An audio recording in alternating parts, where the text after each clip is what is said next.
మేషరాశి వారికి ఈ వారం అనుకూలంగా ఉంటుంది. ఫలితాలు వృత్తి ఉద్యోగాల పరంగా సానుకూల పరిస్థితులు గోచరిస్తోంది. సంతాన పరంగా వారి విద్యా విషయాల పట్ల కొన్ని జాగ్రత్తలు తీసుకోవాలి. ఏదైనా ఒక నిర్ణయాలు తీసుకునేటప్పుడు ఆచితూచి వ్యవహరించడం చెప్పదగినది. నలుగురిలో మీరు ఎక్కువగా మాట్లాడుతున్నారని, మీరు ఏమీ చెప్పకపోయినా మీరు అందరినీ ఇబ్బంది పెడుతున్నారని అని ఒక అపవాదు వచ్చే అవకాశం ఉంది. మీరు న్యాయంగా వెళ్తారు, కానీ మీ కింద స్థాయి కానీ పై అధికారులు కానీ ఇబ్బంది పెట్టే విధంగా గ్రహగతులు గోచరిస్తోంది. ఉద్యోగరీత్యా అన్ని అనుకూలంగా ఉన్నప్పటికీ మనోవేదన ఎక్కువగా ఉంటుంది. ఉద్యోగం స్థిరంగా లేదు, లేదా ఇంకో చోట ఉద్యోగం మారదాం అనే ఆలోచన ఎక్కువగా ఉంటుంది. లాభస్థానంలో 5 గ్రహాలు ఉన్నాయి. వ్యయంలో శని వీరికి అంత అనుకూలంగా లేదు. వీరికి ఏలినాడు శని నడుస్తుంది.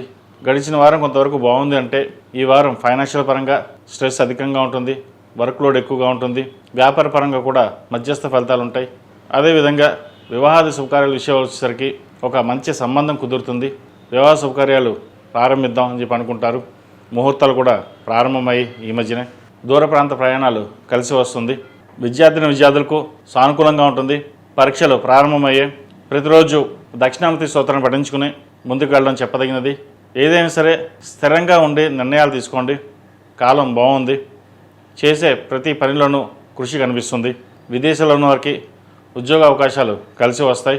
ద్వితీయాధిపతి సప్తమాధిపతి అయిన శుక్రుడు లాభస్థానంలో ఉన్నారు. అయితే రవితో కలుస్తున్నారు. కొన్ని వ్యవహారాలు చేద్దాకా వచ్చి వెనక్కి వెళ్ళిపోవడం, మన జీవితం ఇంతేనా, ఉద్యోగం రాదా, ఎదగలేమా అనే భావన వస్తుంది. ప్రస్తుతానికి ఏలినాశ నడుస్తుంది, అంత అనుకూలంగా లేదు. అదేవిధంగా ద్వితీయ సప్తమాధిపతి అయిన శుక్రుడు లాభస్థానంలో అనుకూలంగా లేదు. కాబట్టి నిదానంగా ఉండి కొన్ని ప్రయత్నాలు ప్రారంభించినట్లయితే సఫలీకృతం అవుతాయి. ఈ రాశిలో జన్మించిన స్త్రీలకు వృత్తి ఉద్యోగాల పరంగా వ్యాపార పరంగా సానుకూలంగా ఉంటుంది. పునర్వివాహ ప్రయత్నాలు వివాహ ప్రయత్నాలు చేసేవారికి కాలం అనుకూలంగా ఉంటుంది. కొత్త వ్యాపారాన్ని ప్రారంభించాలి లేదా ఉద్యోగం మారాలనుకునే వారికి కొన్ని అవకాశాలు చేద్దాకా వస్తాయి.